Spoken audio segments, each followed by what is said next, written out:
சினத்தின் தண்டாயுதம் அவபக்தியான ஜனங்களுக்கு விரோதமாய் நான் அவனை அனுப்பி எனக்கு கோபமூட்டின ஜனத்தை கொள்ளையிடவும் சூறையாடவும்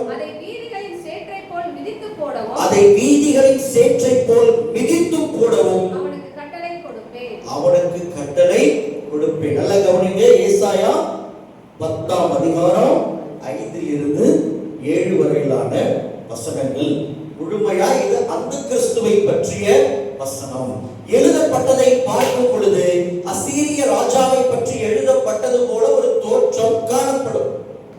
ஆனால் அது அசீரிய ராஜாவை பற்றி எழுதப்படவில்லை, மாறாக வரப்போகிற அந்த கிறிஸ்துவை பற்றி எழுதப்பட்டிருக்கிறது. அசீரிய ராஜாக்கள் இன்று பூமியில் இல்லை. அசீரியா இன்று துருக்கி நாடாக மாறிவிட்டது. கொஞ்சம் ஈரானுடைய வடக்கு பகுதியாகவும் மீதி துருக்கியாகவும் மாறிடுச்சு. அப்ப இதற்கு முந்தைய அதிகாரங்களை நீங்க பாத்தீங்கன்னா வருகையை பற்றி தான் அதுல எழுதியிருப்பாங்க. 1000 வருட அரசாட்சியை பற்றி எழுதியிருப்பாங்க. 2ஆம் அதிகாரமே பார்த்தா 1000 வருட அரசாட்சியை பற்றி தான் பேசுவோம். எது? ஏசாயா தீர்க்கதரிசன புத்தகம். கடைசி நாட்களிலே கர்த்தருடைய ஆலயமாகிய பர்வதங்களின் கொடுமுடியில் ஸ்தாபிக்கப்பட்டு மலைகளுக்கு மேலால் உயர்த்தப்படும், எல்லா ஜாதிகளும் அதனிடத்திற்கு ஓடி வருவார்கள் என்று ஏசாயா 2ஆம் அதிகாரத்தினுடைய 1ஆம் வசனமே தொடங்கும். என்ன? 1000 வருட அரசாட்சியில் எருசலேம் நகரம் உலகத்தின் எல்லா நகரங்களை பார்க்கிலும் உயர்ந்த பர்வதமாய் மாறி போய்விடும். ஏன் அப்படின்னா 1000 வருட அரசாட்சிக்கு முன்னால உலகத்தின் மேப் அமைப்பு மாற்றி அமைக்கப்படும். எப்படி? பகிரங்க வருகையின் போது ஒரு பெரிய நிலநடுக்கத்தை இந்த உலகம் சந்திக்கும். உலகம் தோன்றிய காலம் முதல் அப்படி ஒரு நிலநடுக்கத்தை அந்த பூமி பார்த்திருக்காது. அந்த நிலநடுக்கத்தில் மலைகள் எல்லாம் தன் இடத்தை விட்டு அகன்று போகும், தீவுகள் தன் ஸ்தானத்தை விட்டு அகன்று ஓடி போகும், மலைகள் கரைந்து போகும், அக்கினியினாலே பனிமலைகள் உருகி போகும். இயேசு கிறிஸ்துவுடைய பகிரங்க வருகையில் அவருக்கு முன்னாலே பயங்கரமான பட்சிக்கிற அக்கினி வரும். அந்த அக்கினியினுடைய வெப்பம் இமயமலை போன்ற அண்டார்டிக், ஆர்டிக் போன்ற பனி பிரதேசங்களை எல்லாம் உருக்கி அந்த பனிக்கட்டிகள், பாறைகள் எல்லாம் தண்ணீராய் மாறி தேசங்களுக்குள் நுழையும். இப்ப இருக்கிற ஆர்டிக், அண்டார்டிக் எல்லாம் தண்ணீராய் கரைந்து விடும். அப்ப ஆர்டிக், அண்டார்டிக் என்பது அங்கே இதே ஃபார்மேஷன்ல இருக்காது. இமயமலை அந்த இடத்தை விட்டு வேற இடத்துக்கு போயிடும். ஸ்ரீலங்கா தீவு அந்த இடத்தை விட்டு இன்னொரு இடத்துக்கு போயிடும். பழைய ஆதி காலத்துல பேலேகு எண்ணப்பட்டு நோவாவினுடைய பேரனுடைய காலத்துக்கு முந்தி வரைக்கும் பூமியில சமுத்திரம் ஒரு பக்கமா இருந்துச்சு, தரைப்பகுதி நிலம் என்பது ஒரு பக்கமா இருந்துச்சு.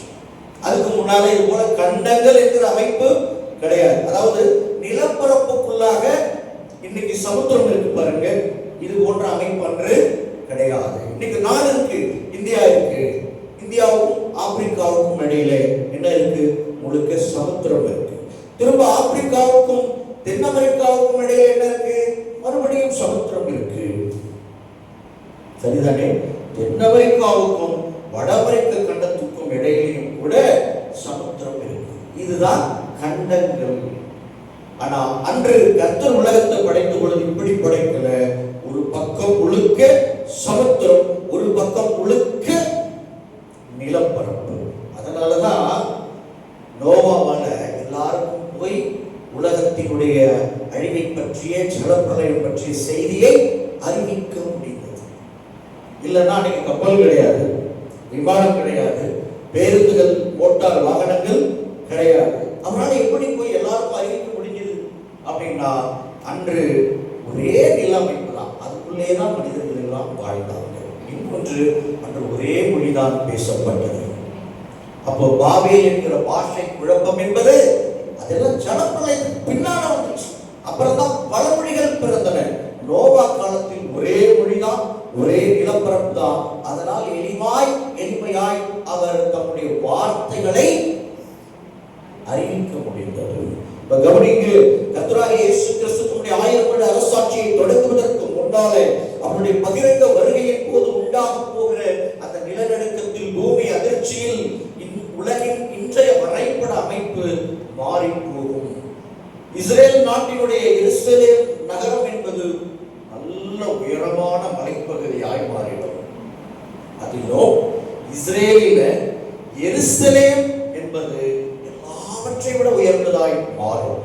அந்த எருசலேம்ல உயர்ந்த மலையின் மேல கர்த்தர் தம்முடைய ஆலயத்தை நிறுத்துவார். அந்த ஆலயத்தை காணவும், அங்கே இருக்கிற கர்த்தராகிய இயேசுவை காணவும், அவரை தொழுது கொள்ளவும், கூடார பண்டிகையை கொண்டாடவும் பூமியினுடைய சகல ஜாதிகளும் எருசலேமை நோக்கி ஓடி வருவாங்க. எப்படி வருவார்கள் என்று வேதம் சொல்லுகிறது? சாதாரண வண்டிகளில் வருவார்கள், மர வண்டிகளில் வருவார்கள். வாகனங்களில் இன்று இருப்பது போல விமானத்திலேயோ ட்ரெயினிலேயோ கப்பல்களில் வருவார்கள் என்று எழுதப்படல, வண்டிகளில் வருவார்கள். அப்போ கடல் நடுவில் இல்லாததுனாலதான் எளிமையாய் வண்டியிலேயே அவங்களால வர முடியுது. அப்ப உலகம் எந்த இடத்துக்கு போகுது அப்படின்னா, அன்று இருந்தது போன்ற ஆதியில் இருந்த போல ஒரு அமைப்புக்குள்ள போயிடுது. அதனாலதான் 1000 வருட அரசாட்சியினுடைய நாடுகள் இன்னைக்கு அமெரிக்கா ஒரு இடத்துல இருக்கு, இஸ்ரேல் ஒரு இடத்துல இருக்கு, இந்தியா ஒரு இடத்துல இருக்கு. இதே மேப் என்பது ஜீசஸ் கிரைஸ்ட் உலகத்தை ஆளுகை செய்யும் போது இருக்காது. டோட்டலா எல்லாமே மாறி போயிடும். அதுதான் 1000 வருட அந்த அரசாட்சி. அப்போ எதுக்காக சொல்ல வந்தேன்னா, அந்த 2ஆம் அதிகாரத்திலிருந்து என்ன தொடங்கி இருக்கு? உங்களுக்கு வருகையை பற்றிய வசனங்கள் ஏசாயா தொடங்கி விடுகிறார். இன்னும் சொல்ல போனா 1ஆம் அதிகாரமே கடைசி காலத்தை பற்றிய அதிகாரம் தான். ஆனா நாம என்ன நினைச்சு படிப்போம் தெரியுமா? அந்த காலத்தில் வாழ்ந்த இஸ்ரேல் மக்களுடைய பாவங்களை பற்றி அது எழுதியிருக்கணும் நாம நினைப்போம். அது அந்த காலத்தில் வாழ்ந்த இஸ்ரேல் மக்களை பற்றிய பாவத்தை பற்றிய வார்த்தை இல்லை. இந்த காலத்தில் இயேசு கிறிஸ்துவுடைய வருகைக்கு முன்னால் வாழ்கிற இந்த காலத்து இஸ்ரேல் மக்கள் என்னென்ன பாவங்கள் செய்து கர்த்தருடைய கோபத்திற்கு ஆளாவார்கள் என்பதை தான் அந்த முதல் 2 அதிகாரங்கள், 1ஆம் அதிகாரம் பட்டியலிட்டு 2ஆம் அதிகாரம் 1000 வருட அரசாட்சி பேசும். தொடர்ந்து வருகிற அதிகாரங்கள் வருகையை பற்றி பேசிக் கொண்டிருக்கோம். அப்பதான் 10ஆம் அதிகாரம் அந்த கிறிஸ்துவை பற்றி பேசுகிறது. என்ன சொல்லுது? அந்த கிறிஸ்துவாகிய மனிதனுடைய கையில் இருப்பது பிசாசினுடைய தண்டாயுதம் கிடையாது, அது கர்த்தரின் தண்டாயுதம். தண்டாயுதம் எல்லாருக்கும் தெரியும், அதுதான் இருக்கிறதுல ரொம்ப பவர்ஃபுல்லான ஆயுதம், பலமான கனமான ஆயுதம். அப்ப அந்த கிறிஸ்துவனுடைய கையில் இருப்பது கர்த்தருடைய சிரத்தின் தண்டாயுதம். யாருக்கு விரோதமாய் கர்த்தர் அவனை அனுப்புகிறார் என்றால், அவபக்தியான ஜனங்களுக்கு விரோதமாகத்தான் கர்த்தர் அவனை அனுப்புகிறார். காலையிலே சொன்ன கர்த்தருடைய சபை ரகசிய வருகையில எடுத்துக் கொள்ளப்பட்டு விட்டது. இப்ப பூமியில இருக்கிறது யாரு? சபை அல்லாத மக்கள், கர்த்தரை அறியாத மக்கள், அல்லது கொஞ்சம் கைவிடப்பட்ட கிறிஸ்தவர்களும் அதில் கலந்துதான் இருக்கிறாங்க. ஆனா மெஜாரிட்டியா இருப்பது யாரு? முழுக்க முழுக்க ரட்சிக்கப்படாதவர்கள். இயேசு கிறிஸ்துவுடைய ரகசிய வருகை பரியந்தம் மனம் திரும்பாத மக்கள். இப்ப ஆண்டவருடைய கோபம் அவர்கள் மேல் பற்றி எரிகிறது. காலையில சொன்னேன், கோதுமையை எடுத்து ஒரு களஞ்சியத்தில் வைத்துட்டார். ரகசிய வருகையில கோதுமையாகிய சபையை எடுத்து கர்த்தர் இப்பொழுது பரலோக களஞ்சியத்தில் வைத்து விட்டார். இப்ப பூமியில் இருப்பது இயேசுவை ஏற்றுக்கொண்டு மனம் திரும்பாத துன்மார்க்கர்கள். இப்ப அவர்களுக்கு எதிராக தான் கர்த்தர் அந்த கிறிஸ்துவாகிய அசீரிய ராஜாவை அவர்கள் மத்தியிலே அனுப்புகிறார். அது அசீரிய ராஜாவுக்கும் அந்த கிறிஸ்துவுக்கும் என்ன சம்பந்தம் அப்படின்னு உங்களுக்கு ஒரு கேள்வி இருக்கலாம். ஜெர்மனி மக்கள் அசீரியன்ஸ்க்கும் ஜெர்மானியன்ஸ்க்கும் அண்ட் ரோமானியன்ஸ்க்கும் இடையில ஆதியிலேயே பூர்வத்திலேயே கனெக்ஷன் இருக்கு. இது வரலாற்று ஆசிரியர்கள் உறுதி செய்திருக்கிறார்கள். ஈரான் பகுதி, துருக்கி பகுதியை சேர்ந்தவங்க தான் அசீரியன்ஸ் சொல்லுவாங்க. அங்க ஜெர்மன்ல இருக்கிறவங்களுக்கும், அதாவது ஐரோப்பாவின் ஜெர்மன் உள்ளிட்ட பகுதிகளில் இருக்கிறவர்களுக்கும் இந்த மக்களுக்கும் இடையில வம்சாவளி தொடர்புகள் இருந்திருக்கிறது. வரப்போகிற அந்த கிறிஸ்து ஒரு ஐரோப்பியன். அவன் ஒன்று ரோமானியா என்கிற ஸ்டேட், ஒரு குட்டி நாடு தெரியுமா உங்களுக்கு? இப்போ ஒரு நாடு உருவாக்கு ரோமானியா அப்படின்னு. அந்த கிறிஸ்து எழுப்ப போகிற நாடு எப்படிப்பட்ட நாடா இருக்கும் தெரியுமா? ஒரு காலத்துல ஓகோன்னு வாழ்ந்து அப்புறம் எல்லாராலும் சிறுமைப்படுத்தப்பட்டு அவமானப்படுத்தப்பட்டு இருக்கிற இடம் தெரியாமல் போய்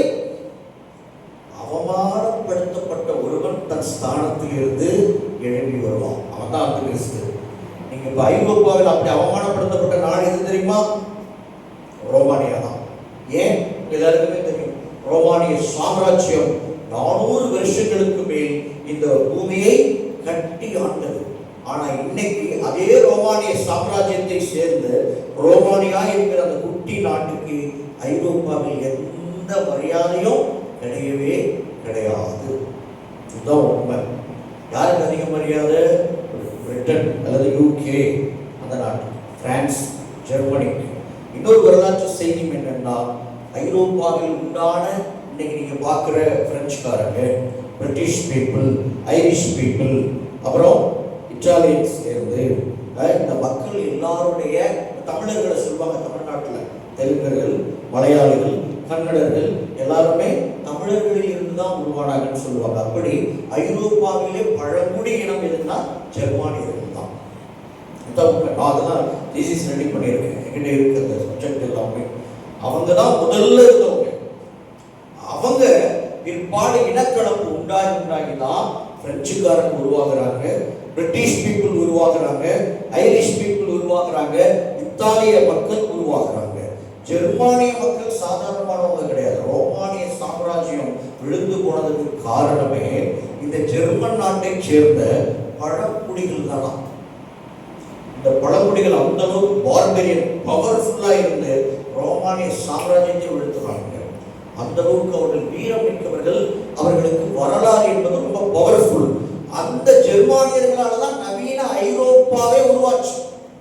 அவர்களுடைய இடம்பெயர்வு, அவருடைய இன கலப்பினால்தான் இன்றைய ஐரோப்பா உருவாச்சு. ஸோ இந்த ஜெர்மானியன்ஸ் எங்கிருந்து போனாங்கன்னு பார்த்தா அசீரிய பகுதியில் இருந்து தான் போனாங்க. ஆண்டவர் ஒருவனை குறிப்பிடுறாருன்னா அவனுடைய ஆதி அந்தத்துல மனசு வச்சு குறிப்பிடுவார். நமக்கு தெரியாது அந்த ஹிஸ்டரி எல்லாம். இவனை போய் எதுக்கு அசீரிய ராஜான்னு சொல்றாரு? நமக்கு என்ன தோணும்? அசீரிய ராஜான்னா அந்த நம்ம இஸ்ரேல் மக்களை சிறைக்கு கொண்டு போன அசீரிய ராஜா தான் நமக்கு தெரியும். சனகரி உள்ளிட்ட அசீரிய ராஜாக்கள் தான் தெரியும். ஆண்டவர் சொல்ற அசீரிய ராஜா என்பது வரப்போகிற அந்த கிறிஸ்துவை தான் அவர் குறிப்பிடுகிறார். அந்த அந்த கிறிஸ்து புறப்பட்டு தன்னுடைய ஆட்சி காலத்தினுடைய 7 வருஷமும் பூமியில் இருக்கிற மக்கள் மேல் யுத்தம் செய்து விசேஷித்த விதமாக கடைசி 3.5 வருஷத்துல முழுக்க யுத்தம் தான். எல்லாரும் சொல்லிட்டு இருக்க தேர்ட் வேர்ல்ட் வார் வரப்போகுது. உண்மையான தேர்ட் வேர்ல்ட் வார் எதுன்னா அந்த கடைசி 3.5 வருஷம் தான். நிறைய பேர் சொல்றாங்க தேர்ட் வேர்ல்ட் வார் வந்ததுக்கு அப்புறம் தான் ஆன்டிகிரைஸ்டோட ஆட்சி வரும்னு சொல்றாங்க. வசனத்தின்படி நான் சொல்றேன், தேர்ட் வேர்ல்ட் வார் என்பது கடைசி 3.5 வருட உபத்திரவ காலம் தான். ஏன்னா அந்த 42 மாதங்களும் யுத்தம் செய்ய மிருகத்திற்கு அதிகாரம் கொடுக்கப்பட்டது என்று வெளிப்படுத்தின விசேஷமே சாட்சி கொடுக்கிறது. அந்த மிருகம் யாரு? ஆன்டிகிரைஸ்ட். அந்த ஆன்டிகிரைஸ்ட் 3.5 years முழுக்க யுத்தம் செய்வான். அந்த காலம் முழுமையா யுத்தம் தான். 250 கோடிக்கும் மேற்பட்ட மக்கள் மரித்து போவார்கள். உலகினுடைய 1/4 மக்கள் தொகை ஒரே ஒரு ஆளால அழிஞ்சு போயிடும். எத்தனை வருஷத்துல? 3.5 வருஷத்துக்குள்ள. அப்ப எந்த அளவுக்கு அந்த வார் பவர்ஃபுல்லா இருக்குன்னு நீங்களே முடிவு பண்ணிடுவாங்க. ஃபர்ஸ்ட் வேர்ல்டு வார்ல இறந்தவங்க, செகண்ட் வேர்ல்டு வார்ல இறந்தவங்க எல்லாரும் மொத்தமா சேர்த்தாலும் ஒரு 4-5 கோடி பேர் தான் வருவாங்க அதிகபட்சமாக. ஆனா அந்த கிறிஸ்து காலத்துல நடக்க போற 3.5 வருட யுத்தத்துல இன்றைய மக்கள் தொகை கணக்கின்படி பூமியினுடைய மக்கள் தொகையில் 1/3 இன்னைக்கு 750 கோடி மக்கள் தொகை இல்லையா கிட்டத்தட்ட. அதுல 1/4 பங்குனா எவ்வளவு? அல்லது 1/3 எவ்வளவு? 250 கோடி பேர். நான் சொல்றது இன்றைய கணக்கு. இன்னும் ஒரு 5 வருஷத்துல இந்த மக்கள் தொகை இன்னும் அதிகரிக்கும். அப்போ யோசிச்சுக்காங்க, ஒரு 300-400 கோடி பேர் கூட இறந்து போவாங்க. அதுதான் தேர்ட் வேர்ல்ட் வார். இப்போ இதுவரைக்கும் நடந்த யுத்தத்துல எல்லாமே பீரங்கி, துப்பாக்கிகள் இல்லையா, அல்லது அதிகபட்சம் ஏவுகணைகள், குண்டுதான் போடுவாங்க. ஆனா வரப்போகிற யுத்தம் என்பது முழுக்க முழுக்க அணு ஆயுத யுத்தம். ரஷ்யா கிட்டையும் அமெரிக்கா கிட்டையும் மட்டும் குறைந்தபட்சம் 30,000 அணுகுண்டுகள் இருக்கின்றன. இதையெல்லாம் பயன்படுத்துவாங்க. அப்படி பயன்படுத்துவதனால் முழு பூமியும் மிகப்பெரிய உபத்திரவத்திற்குள் போகும். பாம் பிளாஸ்ட் நடக்கிறது ஒண்ணு, அந்த பாம்ல இருந்து புறப்படுகிற அந்த கதிரியக்கம், அந்த ரேடியேஷன் இருக்கு பார்த்தீங்களா? ஏன்னா அணுகுண்டுகள் எல்லாமே கதிரியக்கம் கொண்டவை, ரேடியேஷன் கொண்டவை. யுரேனியத்தினால் அவை உருவாக்கப்படுகின்றன, ஹைட்ரஜனால் அவை உருவாக்கப்படுகின்றன. அதனுடைய எஃபெக்ட் உங்களுக்கு பல 100 கிலோமீட்டர்கள் வரைக்கும் பாதிப்பை ஏற்படுத்தும். நான் நேற்றே சொன்னேன், ரஷ்யா உருவாக்கிய ஜார் பாம்போ என்கிற ஒரு 1956ஆம் வருஷ அணுகுண்டு சோதனை உலகத்திற்கு 4 முறை ரேடியேஷனை அனுப்பி வைத்தது. அது மட்டுமில்லை, அங்கிருந்து புறப்பட்ட அந்த புகை பார்த்தீங்களா, அந்த அணுகுண்டு வெடித்த பொழுது உண்டான புகை, அந்த போட்டோ இப்பவும் இருக்கு, நீங்க கூகுள் பண்ணி பார்க்கலாம். அந்த போட்டோ எதுவரைக்கும் தெரியுமா போச்சு? அந்த புகை, அதாவது அந்த காளான் எப்படி இருக்கும் உங்களுக்கு தெரியும்? அப்படியே காளான் மாதிரியே இருக்கும், இந்த காளானை போலவே இருக்கும். புகை அப்படி புறப்பட்டு அது போன உயரத்தை கணக்கிட்டார்கள். எவரெஸ்டை விட, உலகத்தில் உயர்ந்த சிகரம் எவரெஸ்ட், எவரெஸ்டை விட 4.5 மடங்கு உயரத்துக்கு போச்சாம். பார்த்துக்கோங்க, இது 1956 கணக்கு தான். இப்ப இருக்கிற பாம்லாம் வெடிச்சா அதனுடைய புகை பரலோகம் வரைக்கும் அதனுடைய அக்கினி உச்சத்தை தொடும். ஆண்டவர் இறங்கி வருவதற்கு அதுவும் ஒரு மிக முக்கியமான காரணமாக இருக்க போகுது. இப்ப நல்லா புரிஞ்சுக்கோங்க, அந்த கிறிஸ்துவுக்கு கட்டளை கொடுத்து உலகத்தை சூறையாட கொள்ளையாட அனுப்பி வைப்பது யார்? கர்த்தர் தான். 2 தெசலோனிக்கேயர் 2ஆம் அதிகாரம் 12ஆம் வசனம். 2 தெசலோனிக்கேயர் 2ஆம் அதிகாரம் 12ஆம் வசனம். பொய்யை விசுவாசிக்கத்தக்கதாக மேலே இருந்து ஆகையால் சத்தியத்தை விசுவாசியாமல் அநீதியில் பிரியப்படுகிற யாவரும் ஆக்கினைக்குள்ளாக்கப்படும்படிக்கு அவர்கள் பொய்யை விசுவாசிக்கத்தக்கதாக கொடிய வஞ்சகத்தை தேவன் அவர்களுக்கு அனுப்புவார். கொடிய வஞ்சகத்தை தேவன் அவர்களுக்கு அனுப்புவார். இப்போ இயேசு கிறிஸ்துவை கர்த்தர் பூமிக்கு அனுப்பினார். அவர் சத்தியத்தை பேசினார். ஆனா பூமியின் குடிகள் அந்த சத்தியத்தை ஏற்றுக்கொள்ளவில்லை. அப்போ சத்தியத்துக்கு எதிரானது என்ன? பொய். கிறிஸ்துவுக்கு எதிரானவன் யார்? அந்த கிறிஸ்து. கிறிஸ்துவை ஏற்றுக்கொண்டால் எங்க போவோம்?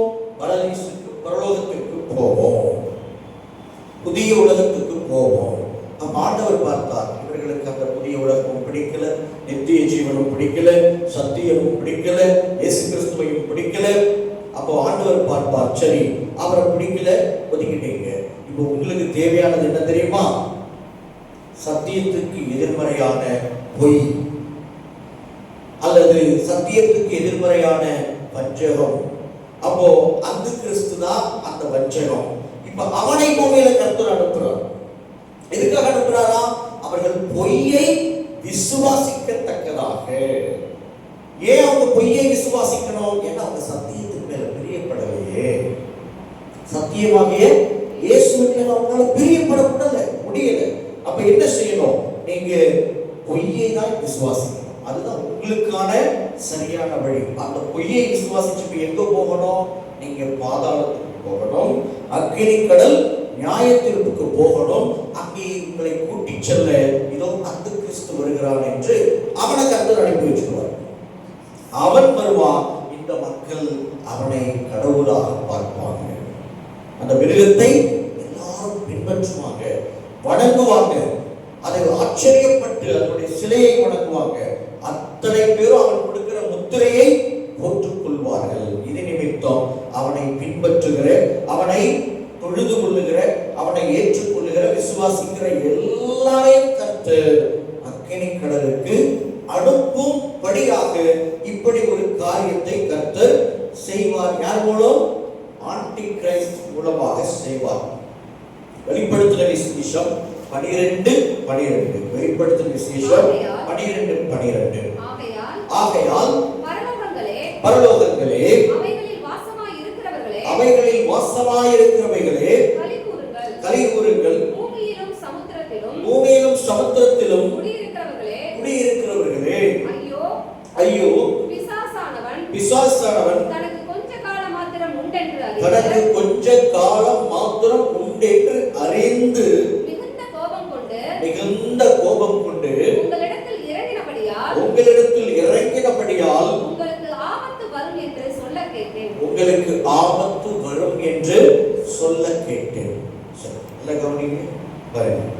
மிகுந்த உபத்திரவ காலம் அல்லது ஆபத்து காலம்னு ஏன் நாம் அதை சொல்கிறோம் அல்லது வேதம் சொல்லுதுன்னா அதுக்கான மிக முக்கியமான காரணம் இந்த ஒரு வசனம்.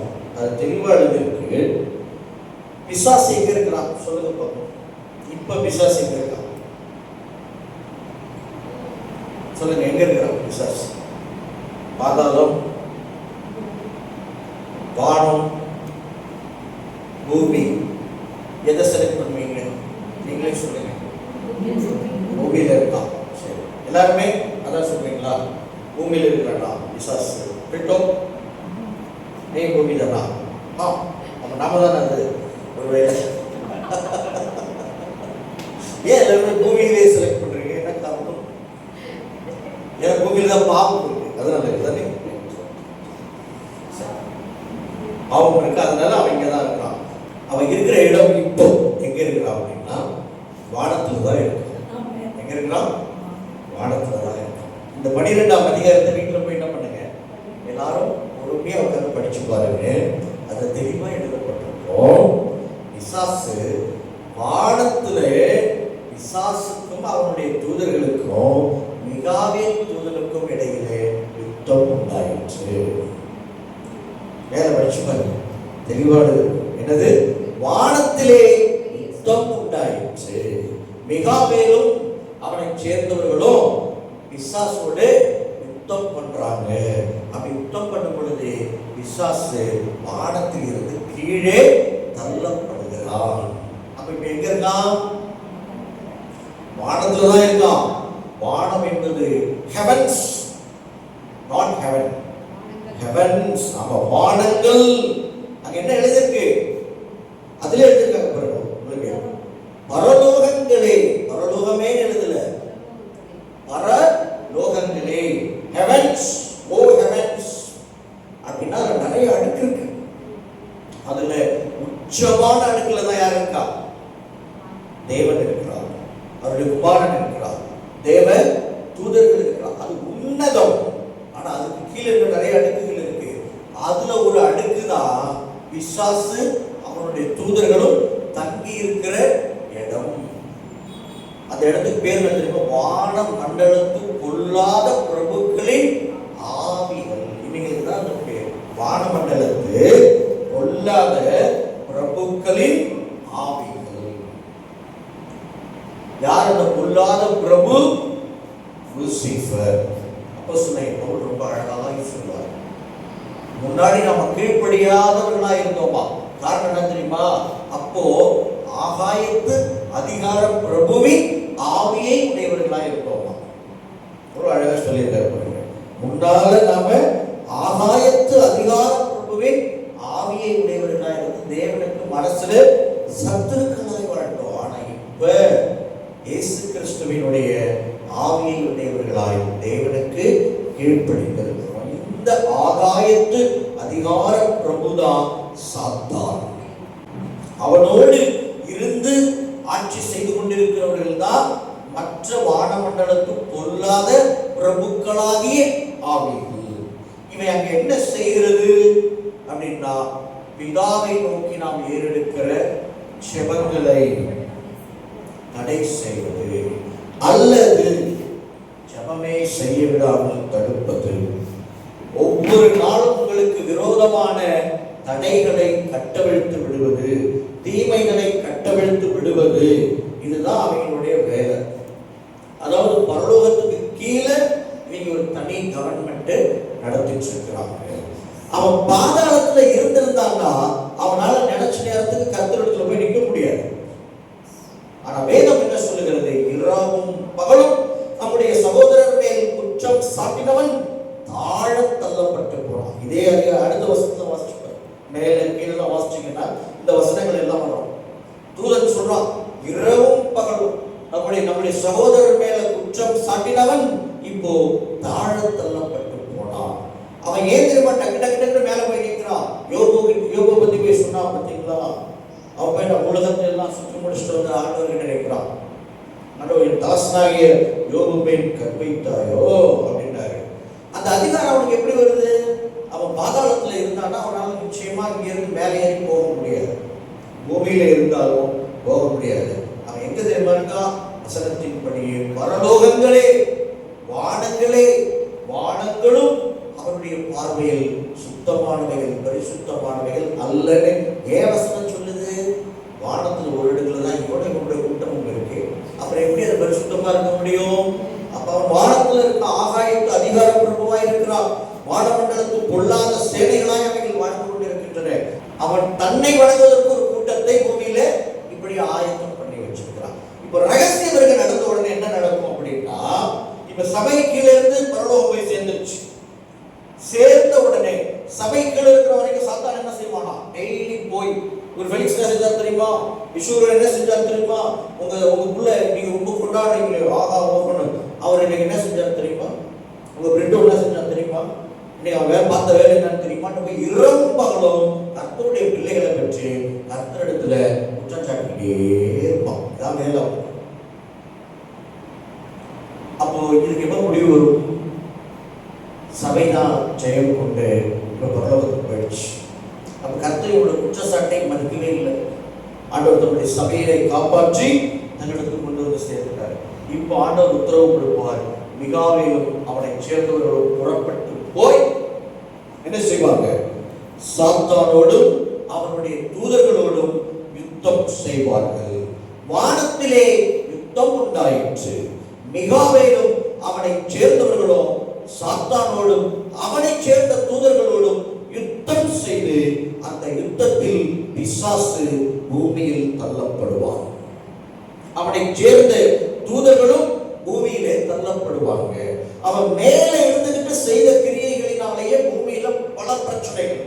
இப்போ அவன் எங்க விழறான்? பூமியிலேயே விழுந்துட்டான். அவனை சேர்ந்தவர்களும் தாழ தள்ளப்பட்டு போனார்கள். அதனால பரலோகங்களே களி கூறுங்கள், சந்தோஷப்படுங்க.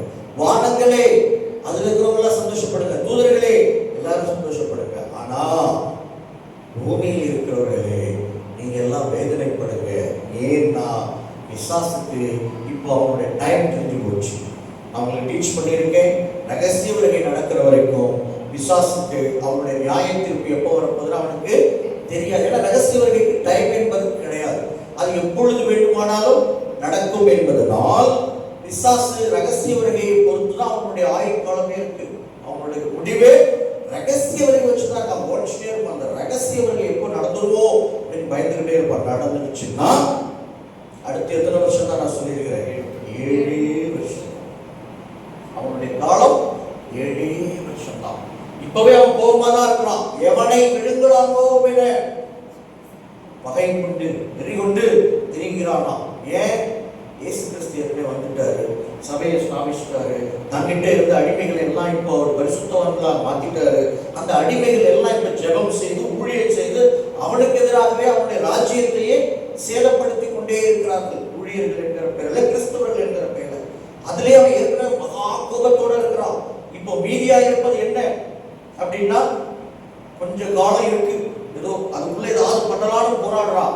ஆனா வருகை நிகழ்ந்துச்சுன்னா, ரகசிய வருகை நிகழ்ந்துச்சுன்னா அவனுக்கு தெரிஞ்சிடும் சபை போயிடுச்சு.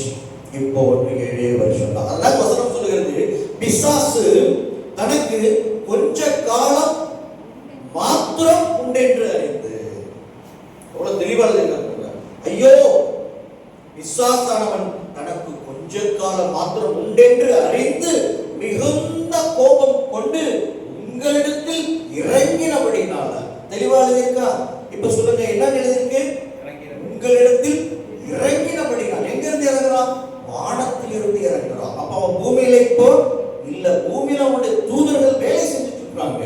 ஆனா அவன் பூமியில கிடையாது, பாதாளத்திலையும் அவன் கிடையாது. அவன் இருப்பது வானத்துல. மிகாவேல் தான் அவனை விரட்டி அடிச்சு கீழே தள்ளுறாரு. விழும்போதே வெறி கொண்டு விழுகிறான். ஏன் அப்படின்னா, இதோ வானத்திலிருந்து பெண்ணை கீழே தள்ளிட்டாங்க. அடுத்து 7 வருஷம் தான். அதற்கு பிறகு கர்த்தர் என்னை பிடித்து சங்கிலியால கட்டி 1000 வருஷம் பாதாளத்துல வைக்க போறார். அப்ப இது தெரிஞ்ச உடனே அவனுடைய உக்கிரம் உச்சத்தோடு, சரி இது நடந்தே தீரும், இதை தடுக்க முடியாது. ஆனால் போகும்போது இந்த பூமியை நான் பாழாக்காமல் போகவே மாட்டேன், இதை நாசம் செய்து விட்டு போவேன். ஏன்னா இது என்னுடைய டெரிட்டோரி, இது ஒண்ணு என ராஜாவா இருக்கணும், இல்லைன்னா இதை என் கண்ணு முன்னாடியே அழிச்சிடணும். அதான் அவனுடைய கான்செப்ட். அதனால அவன் என்ன செய்வான்னா, இப்ப தன்னுடைய பவர், ஓல் பவரையும் எடுத்து ஒரு ராஜா கிட்ட கொடுக்க விரும்புவான். நல்லா கவனிச்சுக்கோங்க. இப்ப அவன் என்ன செய்யறான், 7 years only. தன்னுடைய முடிவு அவனுக்கு நன்கு தெரிஞ்சிருச்சு. ஆண்டவரா அவனால ஒண்ணுமே செய்ய முடியாது. ஆனா என்ன பண்ண, அவனுக்கு ஒரே ஒரு சாட்டிஸ்பேக்ஷன் என்ன, இந்த பூமியை எடுத்து அழித்து நாசம் பண்ணி பல கோடி மக்களை போகும்போது தன்னோடு கூட அக்கினி கடலுக்கு கூட்டிட்டு போகணும். இதுல அவன் முடிவா இருப்பான். ஏன்னா தானே தனியா போய் மாட்டிடக்கூடாது. அந்த ப்ராசஸ் தான் அவன் பண்ணிட்டு இருக்கிறது. அப்போ ஒரு ராஜாவை தேடுவான். பூமியில் இருக்கிற எந்த ராஜா தன் சித்தத்தை இதற்காக செய்வான். அப்பதான் ஆன்டி கிரைஸ்ட் என்கிற, அவன் பேரே ஆன்டி கிரைஸ்ட் கிடையாது, அவன் ஒரு நாட்டினுடைய ஜனாதிபதியாகவோ பிரைம் மினிஸ்டராகவோ வரப்போகிறான். அப்போ அவன் ஒரு இல்லுமினாட்டி அல்லது சாத்தானிஸ்ட், என்னங்க சாத்தானிஸ்டா இருப்பான். சாத்தானை நேரடியாக வழிபடுகிற மதத்தை சேர்ந்த ஒரு ராஜாவா இருப்பான், அல்லது ஒரு தலைவனா இருப்பான். அப்பா பாப்பா, இவன் தான் நம்மை வணங்குகிற ஒரு மதத்தை சேர்ந்தவன். அப்போ இவனிடத்துல நம்முடைய ஒட்டுமொத்த பவரையும் அப்படியே கொடுத்தோம் அப்படின்னா நம்முடைய சித்தத்தை எல்லாம் இவன் செய்து முடிப்பான். அப்படிதான் ஐரோப்பா கண்டத்தை சேர்ந்த ஒரு ராஜாவின் இடத்துல, தலைவனிடத்துல இவன் தன்னுடைய பலம் முழுவதையும் கொடுத்து, அப்புறம் அவனுக்கு ஆதரவான கள்ளத்தீர்க்கதரிசிக்கும் பலம் கொடுத்து, இந்த 2 பேரும் திடீரென எழுப்புவாங்க. எழுப்பி பூமியை தங்கள் கட்டுப்பாட்டில் கொண்டு வந்து அதை நாசமாக்கி போடுவார்கள். வசனம் தெளிவாக எழுதப்பட்டிருக்கிறது. உங்களிடத்தில் இறங்கினபடினால் உங்களுக்கு ஆபத்து வரும் என்று சொல்ல கேட்டேன். யாரை பார்த்து சொல்றாங்க? பூமியில் குடியிருக்கிறவர்களே, பூமியிலும் சமுத்திரத்திலும் குடியிருக்கிறவர்களே சொல்லிதான் சொல்றாங்க. நேற்று நான் சொன்னேன், தானியேல் தீர்க்கதரிசியுடைய புத்தகம் 12:1 என்ன எழுதியிருக்கு? யாதொரு ஜாதியாரும் தோன்றினது முதல் அக்காலம் மட்டும் உண்டாயிராத ஆபத்து காலம் வரும். அந்த ஆபத்து காலம் ஏன் வருது? பிசாசு தனக்கு கொஞ்ச காலம் மாத்திரம் உண்டென்று அறிந்து பூமியில இறங்கினபடினால உங்களுக்கு ஆபத்து வரும்னு பைபிள் சொல்லுது. அங்க என்ன எழுதியிருக்கு அப்படின்னா, ஆபத்து காலம் வரும் என்று. ஹல்லேலூயா. அது எதனால வர ஆபத்து? பிசாசு நேரடியாக பூமியிலே இறங்கிட்டதுனால அதனால வருகிற ஆபத்து. அதனாலதான் அந்த காலத்துக்கு பேரு ஆபத்து காலம், இனி வரும் கோபாக்கினை காலம், சோதனை காலம், மிகுந்த உபத்திரவ காலம் மற்றும் கொடிய காலம். இப்படி அதுக்கு பல பேர், இன்னொரு பேரும் இருக்கு. வெளிப்படுத்தின விசேஷம் 1ஆம் அதிகாரம் 10ஆம் வசனத்தை வாசிங்க. 3:10 வெளிப்படுத்தின விசேஷம். என் பொறுமையை குறித்து சொல்லிய வசனத்தை, என் பொறுமையை குறித்து சொல்லிய வசனத்தை நீ காத்துக் கொண்டபடியினால் பூமியில் குடியிருக்கிறவர்களை சோதிக்கும்படியாக, நல்ல கவனிக்கணும், பூமியில் குடியிருக்கிறவர்களை சோதிக்கும்படியாக பூச்சக்கரத்தின் மேல் எங்கும் வரப்போகிற சோதனை காலத்திற்கு தப்பும்படி நானும் உன்னை காப்பேன். பல பேர் உபத்திரவ காலத்துக்கு சொல்லியிருக்கேன் நான். இது இந்த இடத்துல பேர் என்னங்க? சோதனை காலம். அது எந்த நாட்டுக்கு மட்டும் வரப்போதான்? பூமியில் குடியிருக்கிற பூச்சக்கரத்தின் மேலே எங்கும் வரப்போகிற சோதனை காலத்துல சபையை பார்த்து ஆண்டவர் சொல்றாரு, சபையே, என் பொறுமையை குறித்து நான் சொல்லிய வசனங்களை எல்லாம் நீங்க காத்து கொண்டபடியினால பூச்சக்கரத்தின் மேல, பூமியின் மேல எங்கும் வரப்போகிற சோதனை காலம் என்கிற, ஆபத்து காலம் என்கிற உபத்திரவ காலத்துல உங்களை நான் விடுவிப்பேன், பாதுகாப்பேன், தப்புவித்து பரலோகத்தில் கொண்டு போய் வைப்பேன் என்று ஆண்டவர் வாக்குத்தத்தம் பண்ணுகிறார். வெளிப்படுத்தின விசேஷம் 13:2 வெளிப்படுத்தின விசேஷம். நான் கண்ட மிருகம் சிறுத்தையை போல இருந்தது.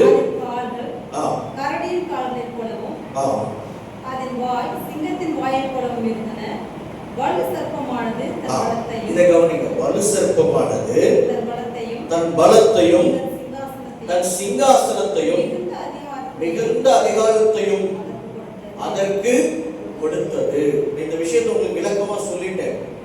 பிசாசு பூமியில வந்து இறங்கினதுனால அவனுக்கு கொஞ்ச காலம் மாத்திரம் இருக்கிறபடினால உலகத்தை அழிக்கணும்னு முடிவெடுத்துருவான். அதனால ஒரு ராஜாவை தேர்ந்தெடுத்து அவனுக்கு தன் மிகுந்த அதிகாரத்தையும் முழு பலத்தையும் எல்லாவற்றையும் ஏன் தன்னுடைய சிங்காசனத்தையும் அவனுக்கு என்ன செஞ்சிருவான், கொடுத்துருவான். ஏன்னா பூமியை பொறுத்த வரைக்கும் சிங்காசனம் யார் கையில தான் இருக்கு, அவன் கையில தான் இருக்கு. அதான் ஜீசஸ் கிரைஸ்ட் சொன்னான், உலகத்தில் இருக்கிற சகல ராஜ்யங்களையும் அவைகளின் மேல் இருக்கிற அதிகாரங்கள் மகிமை எல்லாவற்றையும் நான் உமக்கு கொடுக்கிறேன். எனக்கு இஷ்டமானவனுக்கு இவைகளை கொடுக்கும் அதிகாரம் என்னிடத்துல தான் இருக்கு. நீர் என்னை பணிந்து கொண்டால் எல்லாம் உம்முடையதாகும். அப்போ பூமியின் மேல இருக்கிற அந்த அதிகாரம், அந்த மகிமை எல்லாம் யார்கிட்ட இருக்கு, அவன்கிட்ட இருக்கு. இப்ப அவர் முடிவெடுத்தோம், ஆன்டி கிரைஸ்ட் என நாம சொல்ற அந்த ராஜாவின் இடத்துல எல்லாவற்றையும் எடுத்து கொடுத்துட்டான். நான் என் சீட், நீ உட்கார், இதோ என்னோட அத்தனை அதிகாரத்தையும் உனக்கு கொடுக்கிறேன், என்னுடைய எல்லா மகிமையும் உனக்கு கொடுக்கிறேன். நீ என்ன செய், இந்த முழு உலகத்தை ஆட்சி செய்து அதனை அழித்து நாசமாக்கி போடு, அதுதான் என்னுடைய சித்தம் விருப்பம் என்று அவனை திடப்படுத்தி அவனை தன் ஸ்தானத்திலே உட்கார வைக்கிறான். அப்ப பூமியின் குடிகள் எல்லாம் என்ன செய்வாங்களாம்? 13ஆம் அதிகாரம் 4ஆம் வசனம் வெளிப்படுத்தும் விசேஷம். அந்த மிருகத்திற்கு அப்படிப்பட்ட அதிகாரம் கொடுத்த வலு சர்ப்பத்தை வணங்கினார்கள். அல்லாமலும் மிருகத்திற்கு ஒப்பானவன் யார்,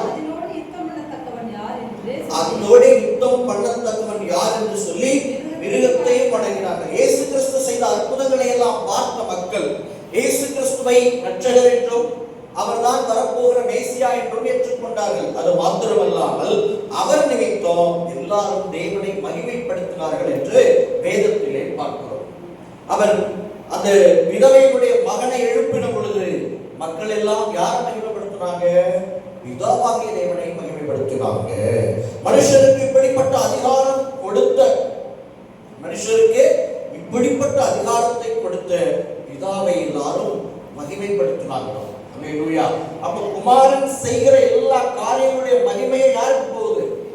பிதாவுக்கு போகுது.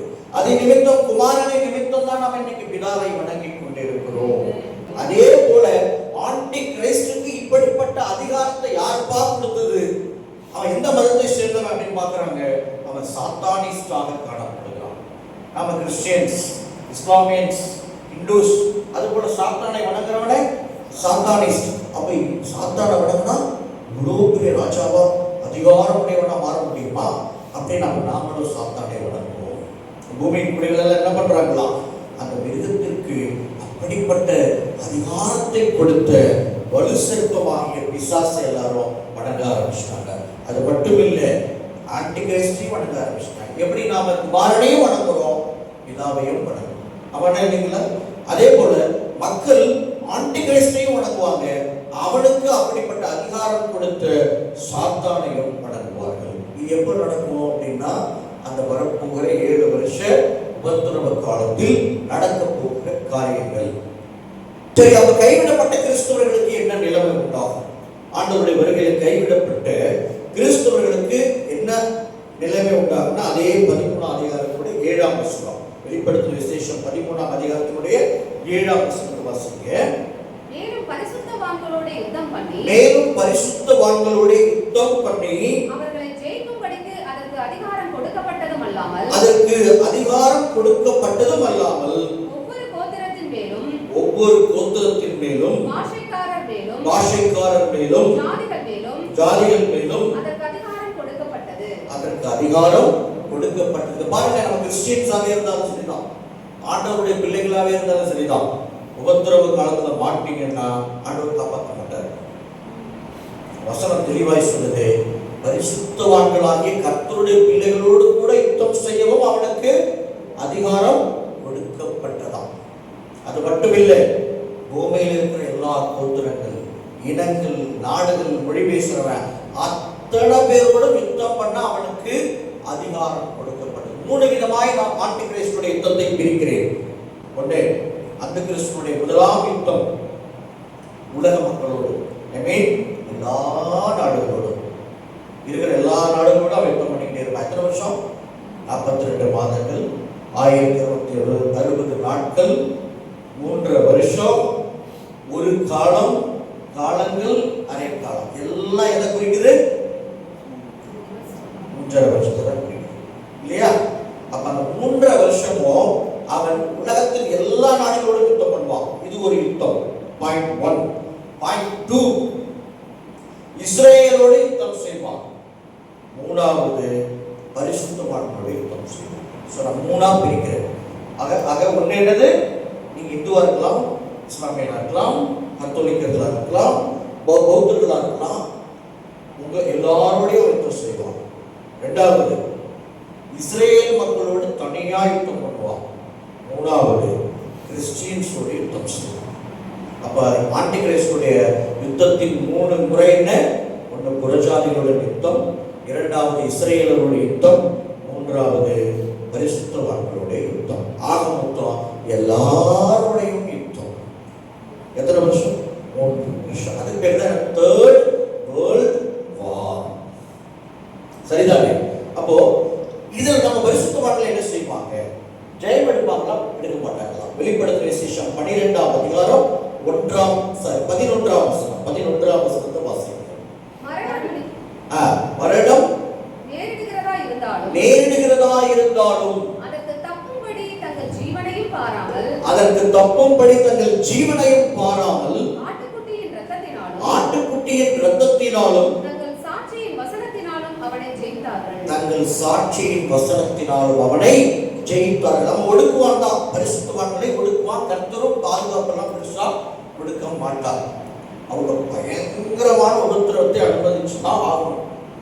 ஆனா ஒரு விஷயம் நடக்கும், சந்தோஷமான விஷயம்னு சொல்லலாம். தீமையிலும் ஒரு நன்மை என்னன்னா, அந்த உபத்திரவ காலத்துல விசுவாசத்துக்கு சோதனை வந்து கிரைஸ்ட வணங்காம நீங்க ஆன்டி கிரைஸ்ட நான் வணங்கணும் என்று அவன் ஒரு கட்டளை பிறப்பித்து, அந்த கட்டளையின் அடையாளமாக எல்லாரும் தங்கள் நெற்றி அல்லது வலது கைகளில் ஒரு முத்திரையை தரித்துக் கொள்ள வேண்டும் என்றும், அவனுடைய நாமத்தில் அவனுடைய பேருக்கு ஒரு இலக்கம் கொடுப்பாங்க, அந்த இலக்கத்தையும் தரித்துக் கொள்ளணும்னு சொல்லும் பொழுது கர்த்தருடைய பிள்ளைகள் பல பேர் என்ன செய்வாங்க? மரணமே நேரிடுகிறதா இருந்தாலும் பரவாயில்லை, நாங்க உன்னை வணங்கவும் மாட்டோம், உன் முத்திரையை தரித்துக் கொள்ளவும் மாட்டோம், உன்னுடைய நாமத்தின் இலக்கத்தையும் நாங்கள் தரித்துக் கொள்ள மாட்டோம். 3 சோதனை வரும். 1, அவன் உண்டு பண்ணினா அவனுடைய சிலையை வணங்கணும். 2வது அவனுடைய முத்திரையை போட்டுக் கொள்ளணும். 3வது அவனுடைய நாமத்தின் இலக்கத்தையும் போட்டுக் கொள்ளணும். இது 3ஐயும் யாராவது செய்தாங்கன்னா அவர்களுக்கு மன்னிப்பு என்பதே கிடையாது. பரிசுத்த வேதாகமத்தில் மன்னிப்பே இல்லாதது 2 பாவங்கள். 1 பரிசுத்த ஆவியை நிந்திப்பது, 2வது விசுவாசினுடைய கடைசி கால முத்திரையை போட்டுக் கொள்வது. இந்த 2ற்கும் மன்னிப்பு என்பது இல்லவே இல்லை. அவங்க நேரடியாக எங்கதான் போக முடியும்? அக்கினி கடலுக்கு தான் போக முடியும். அப்ப நம்ம பிள்ளைங்க என்ன செய்வாங்கன்னா, அதாவது ரகசிய வருகையில் கைவிடப்பட்ட கிறிஸ்தவர்களும் மற்றும் இஸ்ரேல்ல ஒரு கூட்டம் ரட்சிக்கப்படுதுன்னு சொன்னேன்ல, கடைசி 3 வருஷத்துல இஸ்ரேல் மக்களில் ஒரு கூட்டம் இயேசுவை ஏற்றுக்கொண்டு ரட்சிக்கப்படுவாங்க. அப்ப இவங்களுக்கு முன்னால இந்த பிரச்சனை வரும் பொழுது அவங்க நாங்க மரணத்தை தேர்ந்தெடுக்கிறோம், ஆனா நீ சொல்ற கட்டளையை ஏற்றுக்கொள்ள மாட்டோம் என்று மரணம் நேரிடுகிறதா இருந்தாலும் அதற்கு தப்பும் வழியை தேடாமல் ஆட்டுக்குட்டியினுடைய இரத்தத்தினாலும் சாட்சியின் வசனத்தினாலும் அவர்கள் இரத்த சாட்சியாய் மறைத்து அவனை ஜெயித்தார்கள். காலையிலே சொன்னேன், அவனுக்கு தேவை என்ன? ஆராதனை. எல்லாரும் தன்னை வணங்கணும். பரலோகத்திலும் இந்த போராட்டத்தை நடத்தினான். ஜீசஸ் கிறிஸ்து இந்த போராட்டத்தை நடத்தினான். கடைசி காலத்துல இஸ்ரேல்ல எழுப்ப போகிற எருசலேம் ஆலயத்துல போய் அமர்ந்து அங்கே இந்த போராட்டத்தை நடத்துவான். ஆனா கர்த்தருடைய பிள்ளைகள் உயிர் போனாலும் சரிதான், ஆனா உன்னை மட்டும் வணங்க மாட்டோம், உயிரை கொடுத்து மறைத்து அவனை ஜெயிச்சிருவாங்க. ஹல்லேலூயா. அப்படி ஜெயித்தவர்களும் முடிக்கிறேன். நல்லா கவனிச்சுக்கோங்க. இயேசு கிறிஸ்துவோடு ஏற்கனவே ஒரு எங்க படிச்சு பரலோகம் படிச்சு. ஒண்ணு, இப்ப அவங்க எங்க இருக்காங்க? பரலோகத்துல இருக்கிறாங்க. இது ஒரு கூட்ட பரிசுத்தவாங்க. இது 2வது, அந்த கிறிஸ்துடைய ஆட்சியில மரண ரத்த சாட்சியாய் மரிக்கிற கிறிஸ்தவர்கள், அதாவது உறவினத்து கிறிஸ்தவர்கள் தான். யூதர்கள் அல்லாத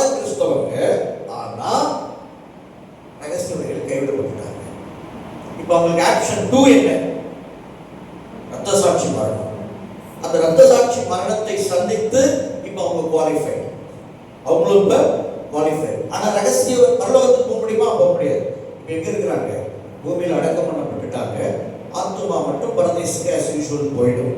ஆனா ஆண்டவரோட அங்க மகிழ்ந்தெல்லாம் இருக்க முடியாது. ஆனா மரித்து அடக்கம் பண்ணப்பட்டிருக்கிறாங்க. ஒண்ணு. மூணாவது டைப் ஆஃப் கிறிஸ்டியன்ஸ் யாரு? கடைசி கால இஸ்ரவேலின் எழுப்புதல். கடைசி கால இஸ்ரவேலின் எழுப்புதல்ல நான் சொன்னேன்ல, 3 பங்குல 2 பங்கு இஸ்ரவேலர்கள் ஆன்டி கிறிஸ்டால கொலை செய்யப்படுவார்கள். ஒரு பங்கு மட்டும்தான் ரட்சிக்கப்படும்.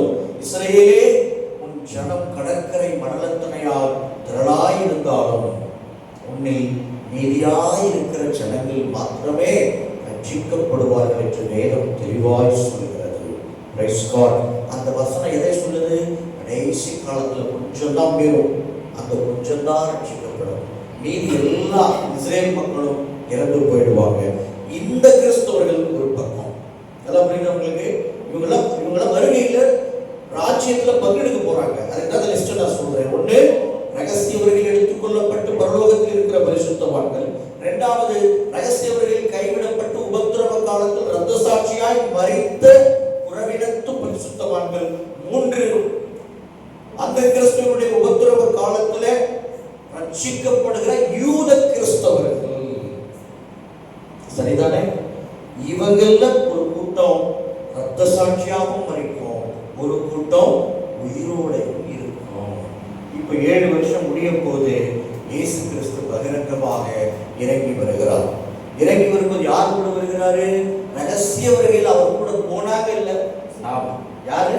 நாம போறோம். எத்தனை பேர் நம்புறீங்க? ஆமென். ஹல்லேலூயா. நம்ம விசுவாசத்தால எல்லாமே கூட இல்லையா? நம்ம விசுவாசத்தால ரகசியவர்களுக்கு போக முடியும். அப்ப நம்ம விசுவாசம் இதுல இருக்க, நம்ம கண்டிப்பா கார் வாங்கிடுவோம், நம்ம கண்டிப்பா பைக் வாங்கிடுவோம், கண்டிப்பா கல்யாணம் பண்ணிடுவோம். இதுக்குதான் நம்ம விசுவாசம் எல்லாம் இருக்கு. இதுக்காக விசுவாசம் கருத்து கொடுத்தாரு. ரகசியவர்களை கண்டிப்பா போயிருவேன். இப்படி இருக்கணும் விசுவாசம். ஆண்டவர் நிச்சயம் விட மாட்டார். நான் கண்டிப்பா நான் உயிரோட இருந்தாலும் சரி, மரிச்சாலும் சரி, ஆண்டவர் வரும்போது என்னை கண்டிப்பா பரலோகம் கூட்டிட்டு போயிடுவார். இப்படி வாய் சொல்லி பழகுங்க. Faith confession. விசுவாசிக்கிறவன் பேசுவான். விசுவாசித்தேன் ஆகையால் பேசினேன், நான் வெட்கப்பட்டு போவதில்லை. ஹல்லேலூயா. விசுவாசிங்க, விசுவாசத்தினை பேசுங்க, விசுவாசித்ததை கிரியை நடப்பீங்க. கிரியை இல்லாத விசுவாசம் செத்தது. ஒரு விசுவாசியுடைய வாழ்க்கைனா இதான். ஒன்று, இருதயத்தில் விசுவாசிக்கிறோம், விசுவாசித்ததை வாயினால் அறிக்கை பண்ணாத ரட்சிப்பு உண்டாகும். நோய் போயிடும் அப்படிங்கிறது விசுவாசம். நோய் போயிடும் என்று நான் வாயினால் அறிக்கை செய்யும் பொழுது நோய் போயிடும். அதான் ரட்சிப்பு. Praise God. ஹல்லேலூயா. வீட்டுக்காரர் வீட்டுல சேர்ந்தவங்க யாரும் துன்பப்படுத்துறாங்க, அப்படி வாழ்றாங்க, இப்படி வாழ்றாங்க, கவலைப்படுறீங்களா, வேதனைப்படுறீங்களா? அவங்களை பார்த்து நல்ல வார்த்தை சொல்லி பழகுங்க. Praise God. கர்த்தர் உன்னை ரட்சிப்பார், கர்த்தர் உன்னை மறுரூபமாக்குவார். பிள்ளைங்க ஞானம் இல்லாமல் இருக்கிறாங்களா? என் பிள்ளையை கர்த்தர் ஞானம் உள்ள பிள்ளையாக்குவார். ஒரு வாயின் வார்த்தைக்கு அதிகாரம் உண்டு. மரணமும் ஜீவனும் நாவின் அதிகாரத்துல தான் விடப்பட்டிருக்கு. அதன் மேல் பிரியப்படுகிறவர்கள் அதன் கனியை புசிப்பாங்க. உங்களுக்கு எந்த கனி வேணும்? ஜீவ மரத்தின் கனியா, மரண மரத்தின் கனியா? நீங்க எதன் மேல பிரியப்படுறீங்களோ அந்த கனியை நீங்க புசிக்கலாம். ஜீவனின் பேரில் பிரியப்படுங்க. நல்ல காரியங்களை சொல்லி உங்க வாயின் வார்த்தைகளை கட்டளை எடுங்க, அப்படியே நடக்கும். Praise God. பாருங்க, பகிரங்கவர்களை இயேசு வருகிறார், கூடவே ரகசியவர்கள் போன பரிசுத்தவான்கள் வருகிறார்கள். ஆயிரமான தம்முடைய பரிசுத்தவான்களோடு கூட கர்த்தர் வருகிறார் என்று ஏனோக்கு முன்னறிவித்த அந்த 2ஆம் வருகையாக பகிரங்க வருகை நடக்குது. இயேசு வருகிறார். வரும் பொழுது ஒரு கூட்டம் பரலோகத்திலிருந்து வருது. அப்ப தூதர்கள் எக்காலம் ஊதுகிறார்கள். ஊதும் பொழுது எல்லாம் கவனிக்கணும், ரத்த சாட்சியாய் மரித்த பரிசுத்தவான்கள் உயிரோடே எழுந்திருப்பார்கள். 2. 3வது, உலகத்தின் பல்வேறு மூலைகளில் பசியிலும் பட்டினியிலும் தாகத்திலும் வெயிலிலும் அந்த கிறிஸ்துடைய ஆட்சிக்கு தப்பி அங்கே இங்கே காடுகள் மலைகளில் எல்லாம் நிறைய பரிசுத்தவான்கள் உயிருக்கு போராடி கொண்டு எப்படியோ வாழ்ந்து கொண்டிருப்பாங்க. அப்போ இந்த எக்கால சத்தத்தின் மூலம் அந்த பரிசுத்தவான்கள் எல்லாம் பூமியின் நாலா திசைகளில் இருந்தோம் ஒன்று திரட்டப்படுவார்கள். இதை மத்தேயு சுவிசேஷ புத்தகத்தில் வாசிக்க வேண்டாம். 24ஆம் அதிகாரத்தினுடைய 29 வசனங்கள் பேசுகின்றன. மின்னல் கிழக்கில் இன்று தோன்றி மேற்கு வரைக்கும் பிரகாசிக்கிறது போல மனுஷகுமாரனுடைய வருகையும் இருக்கும். அவர் வரும்பொழுது அவருடைய தூதர்கள் எக்காலம் போதும் பொழுது அவரால் தெரிந்து கொள்ளப்பட்டவர்களை பூமியின் 4 திசைகளிலும் இருந்து கூட்டுவர். அல்லேலூயா. இன்னொரு பழைய ஏற்பாட்டு வசனம் சொல்லுகிறது, அக்காலத்திலே பெரிய காலம் ஊதப்படும். அப்பொழுது இஸ்ரவேலில் சிதறடிக்கப்பட்டவர்கள் எல்லாம் எருசலேமை நோக்கி ஒன்று கூட்டப்படுவார்கள். அல்லேலூயா. அந்த எக்காலமும் இங்க மத்தேயு சொல்ற எக்காலமும் ஒண்ணு.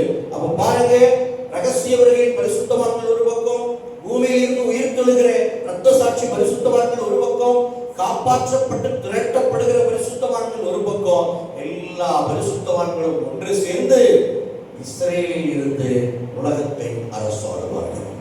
1000 வருட அரசாட்சி. இப்ப இதுல கூட்டப்படுகிற பரிசுத்தவான் என்ன உடம்புல இருப்பான் பார்த்தீங்களா? அதான் விஷயமே. அதுலதான் ஒரு ட்விஸ்ட் இருக்கு. பரலோகத்தில் இருந்த ஒரு பரிசுத்தவான் ஆவியின் சரீரத்தில் இருப்பார் இல்லையா? பூமியில மரித்த பரிசுத்தவான் உயிர் தெழும் பொழுது எப்படி இருந்திருப்பாரு? அவரும் ஆவியின் சரீரத்தில் இருப்பார். ஆனா உயிரோடு இருந்து காப்பாற்றப்படுகிற பரிசுத்தவான்கள் என்ன சரீரத்தில் இருப்பாங்க? மாம்ச சரீரத்தில் தான் இருப்பாங்க. அவங்க யூதாவிலே இஸ்ரவேலிலே தொடர்ந்து கர்த்தருடைய பிள்ளைகளாய் தொடர்ந்து வாழ்ந்து பின்பு மரிப்பாங்க. ஆனா நீண்ட காலம் வாழ்வாங்க. அக்காலத்திலே 100 வயது சென்று மரிக்கிறவனும் வாலிபன் என்று எண்ணப்படுவானா. எந்த காலத்துலங்க? 1000 வருட அரசாட்சியில 100 வயசுல சாச்சத்தை உடனே சொல்லுவாங்களா? என்ன சின்ன பையன் சுத்து போயிட்டான், வாலிபன் என்று எண்ணப்படுவான். 100 வயதுள்ள பாவியோ சபிக்கப்படுவான். அப்படி ஒரு காலம்.